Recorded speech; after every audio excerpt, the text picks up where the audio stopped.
စာရန်ချန်အခန်းကြီးနှစ်လူမျိုးတို့သည်အဘဲ့ကြောင့်ယုံရင်ခတ်ပြူကြသည်။လူစုတို့သည်အဘဲ့ကြောင့်အချင်းနေကြံစီကြသည်။လောကီရှင်ပြန်တို့သည်ထားချ၍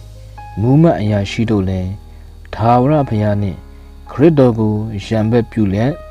သူတို့ချီနှောင်ခြင်းကိုဖြေကြကုန်အံ့ချီနှောင်သောကျိုးတို့ကိုပယ်ကြကုန်အံ့ဟုတင်းဖွဲ့ကြ၏ကောင်းကင်ဘုံ၌ထိုင်တော်မူသောသူသည်ပြုံးရည်၍သာဝရဘုရားသည်သူတို့ကိုကဲ့ရဲ့တော်မူ၏ထိုအခါအမျက်ထွက်၍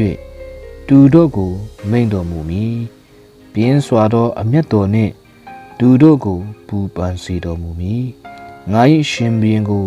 တန်ရှင်းသောဇိအုန်တောင်ပေါ်မှာငါကိုယ်တိုင်ဗိဒိတ်ပေးပြီဟုမိန့်တော်မူ၏ဗျာဒိတ်တော်အချက်ကိုငါပြန်ကြားပေအံ့ထာဝရဘုရားကဒင်းဒီငါတာဖြစ်ယနေ့ပင်တင့်ကိုငါဖြစ်ပွားစေပြီငါကိုတောင်းလော့လူအမျိုးမျိုးတို့ကိုတီးအမွေဥစ္စာဖို့ငါပေးမည်မြေကြီးစွန်းတိုင်အောင်ပိုင်ထိုက်သောအခွင့်ကိုလည်းငါပေးမည်တင်းဒီသူတို့ကိုတန်လန်တန်နှင့်အုပ်ဆိုး၍မြေအိုးကိုခွဲဖြတ်တကဲ့သို့ခွဲဖြတ်လိမ့်မည်ဟုငါအားမိန့်တော်မူပြီတို့ဖြစ်၍ရှင်ပြန်တို့ပညာတတိရှိကြလော့လောကီမင်းတို့ဆုံးမခြင်းကိုခံကြလော့ကြောက်ရွံ့သောစိတ်နှင့်ထာဝရဘုရား၏အမှုတော်ကို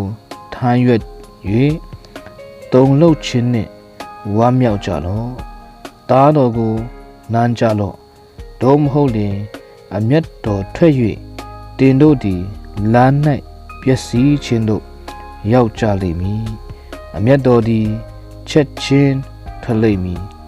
တားတော်ကိုကိုးစားတော်သူအပေါင်းတို့သည်